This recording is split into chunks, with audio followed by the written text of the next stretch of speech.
I'm going to show a bit of passion today because it's taken, I guess, a career to find a project as good as this. I don't know if you've heard that one before, but as you are fully aware, this is a really tough game, and it hasn't been any more tougher than it's been in the last few years. But EMU, the company, has achieved remarkable success in the last 12 months or so. And it stems back to just before Christmas in 2023, my geologists had done the first trip to Georgetown, which is a project we acquired as an earn-in joint venture from Rugby Resources. And they called me from the site. I don't think Starling was around there, but we had a bit of a call because it was difficult for communication. And the guys had said, look, we've just been over this place. It's damn hot. There's granite rocks everywhere. There's dry grass. It's snakes. It's a terrible place. Why are we here? And then they said, but we did see a bit of a squirt of copper in some granite rocks up at one of the sites that we looked at. And when they arrived back in Perth, I managed to get that little collection of rocks from the senior geo, and I took them around to Nigel Maund, who's been with us ever since working on this project. And Nigel, with the benefit of his tremendous amount of experience, was able to tell us that we had porphyry textures and copper everywhere.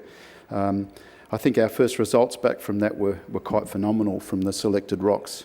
And the story started from there, and I want to take you on that journey today with this presentation to let you know how far we've come, particularly in the last 8 months. I'll just get this.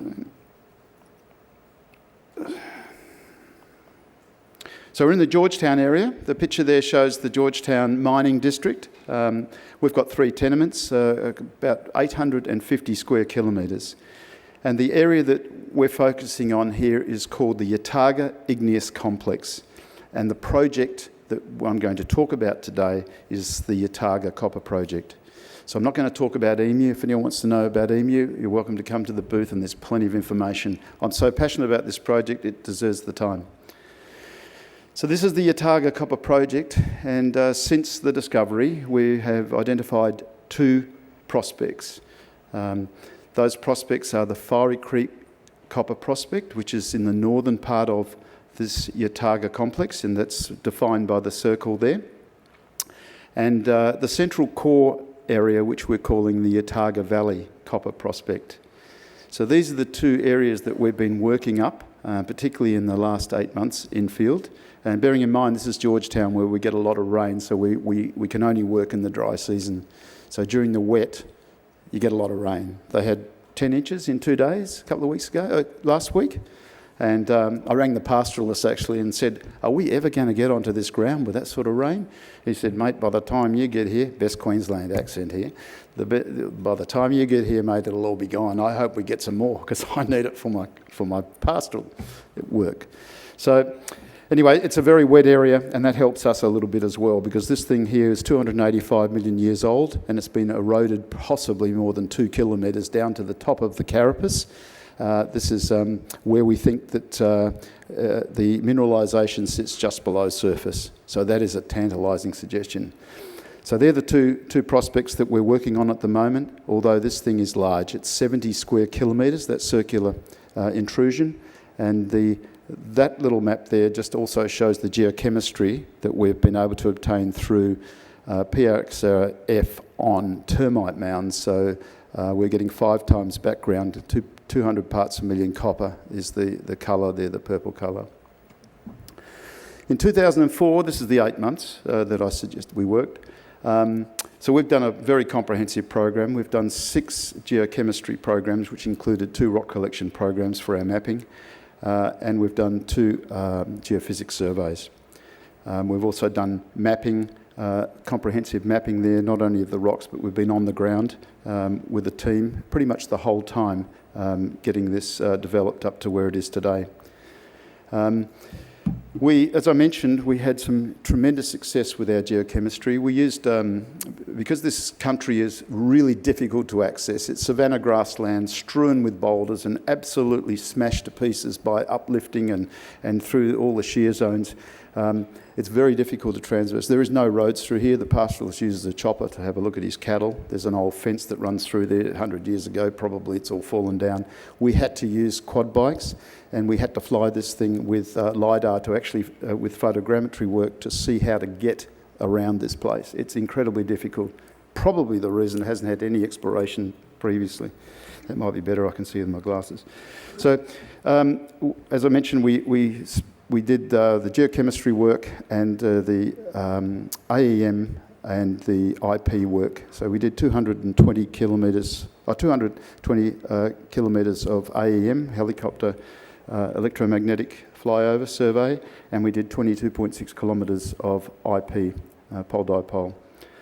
And we also completed a cultural heritage survey, which I'm glad to say has given us some confidence that we're able to move very forward with a good group of people. I wanted to talk, first of all, about the Yataga Valley copper prospect. This is in the core or the centre of the intrusive complex. Overall, we've identified, as I mentioned, 8 square kilometres of greater than 200 parts per million copper, 5 times background. The Yataga Valley copper prospect is the central core there. Those green outline the area that we took the geochemistry samples from termite mounds, and those show the 2 areas that we're focusing on, the core being the valley and the Fiery Creek prospect, which has some good delineation for future drilling. Now, the modelling of this project indicates that we've got the presence of multiple copper-bearing intrusive centres at or close to surface. I spoke about it being with the erosion being close to what we believe is the carapace, and where we're likely to find the most mineralisation. It is modelled on Highland Valley. We have Dr. Greg Morrison from Townsville, who's well known in Queensland and globally as, I guess, the preeminent geologist for the North Queensland and Queensland porphyry systems. So Greg has been a wonderful guide and help over this program, and he has pointed us to the analogy to the largest copper project, open cut copper project in Canada, British Columbia, which is the Highland Valley copper mines. I'll show you, if I get to it, a slide that shows how the similarities work. So we're calling this a plutonic copper porphyry system, one that gives us an ability for tremendous scale. This is looking from the south to the north, and that is the valley. And on either side of that relief, those hills, that's where we're getting a lot of copper anomalism. The central part is a great big shear zone that runs for about 8 kilometres long, and it's about 400 metres across. One of the strange things about it, whilst there's termite mounds everywhere through this intrusive complex, there wasn't a lot of termite mounds in the valley. And the reason for that, of course, is that this is a colluvial wash area. So when it rains here, it just washes them away. So this is an area that we'll have to test for drilling. It's possible that it has the similar sort of veining that we found at Fiery Creek, but we do have to test that. But it's very exciting for us. We're looking forward so much for the drills to get there and prove our concepts. The Fiery Creek prospect is the original discovery in the north part of our tenement. The original rock samples were selected, up to 32.5% copper and 14 ounces of silver. It's in shear zones, quartz veins and stockwork veining. An area was identified for around 1.6 kilometres by 3/4 of a kilometres of outcropping copper mineralisation with veins up to 2 metres wide. We've narrowed that right down for our drilling. We've got an area that's around about 100 metres wide and 500 metres in strike that looks like a very, very tantalising target.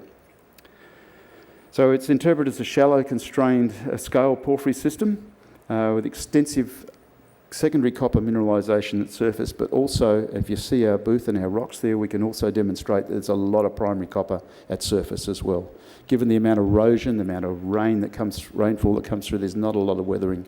We're expecting with the drilling we'll be into fresh rock within metres. Multi-element assays point to a significant copper polymetric system, and there's a lot of pathfinder anomalism. We did some geophysics.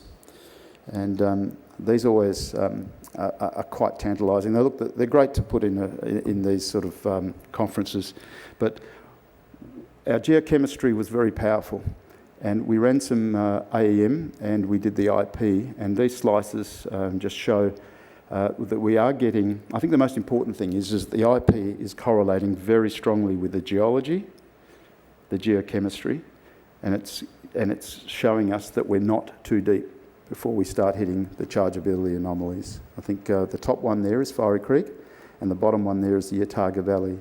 And you can see from those slices, those representative slices, that we have some very nice looking targets in the geophysics.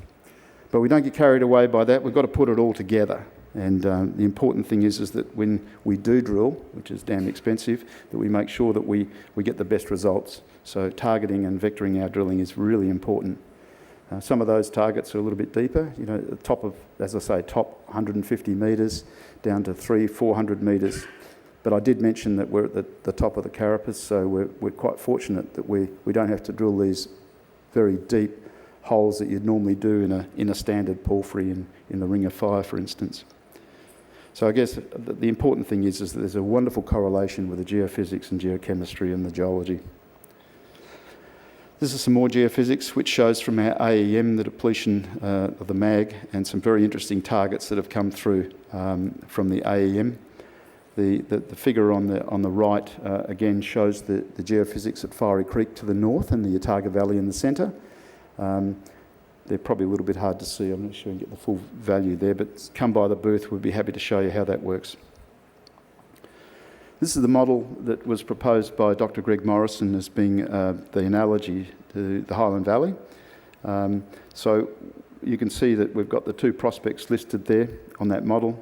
We believe that the Yataga Valley prospect sits higher in the system, and that the Fiery Creek system is venting to the surface through a vein system, through those sheared vein systems. This will, of course, be tested very soon with a drill. Unvented, large constrained system, lot of copper. When you go to the site and you walk the site, there's all those beautiful secondary copper, greens, blues, azurites, all of that is here. And it's not only can you see it on surface, but you can see it in the veining and you get it in the results. So there's a lot of leakage of secondary copper, as I said, coupled with the primary copper minerals as well. In our program this year, waiting for the rain to stop, we're doing some work, of course, in the desk at getting things ready to develop a drill program to test Fiery Creek particularly, and to probe drill the Yataga Valley to get more of an understanding of the mineralisation. So that planning, we'll be able to announce to the market a drill program very shortly. We're currently talking to the drillers and getting all that stuff put aside. We're going to expand the areas of the mineralisation, and we're going to follow up on new areas within the Yataga intrusive complex and adjacent targets. And I can't stop hearing the words of my chairman. He said, mention the gold, mention the gold. We picked up Georgetown because Georgetown is a gold centre, and we have gold. We have quite a lot of gold. We have epithermal gold. We've picked up nuggets and alluvial gold. We just haven't had the time to get to those yet, but we've got 5 or 6 prospects that are very, very good for gold. So again, I'll just round it up. We've got Fiery Creek Copper Prospect, which we're going to be testing the mineralisation for very soon. As soon as the wet season finishes, we can get onto the ground, and we're going to probe drill the Yataga Valley Copper Prospect, and we're going to be trying to constrain the envelope for mineralisation.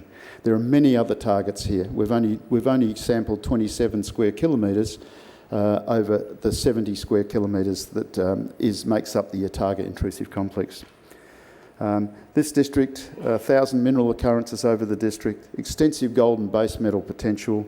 We've got Gold Road to the north of us. We've got some of the big players starting to circle around us. A lot happening in Georgetown. I think that this Yataga Copper project, this time next year, hopefully when we're speaking at RIU, we're going to have a very, very different audience and a very, very different understanding. It's a very significant system, and I better wind it up. So, come and see us at the booth. Thank you very much.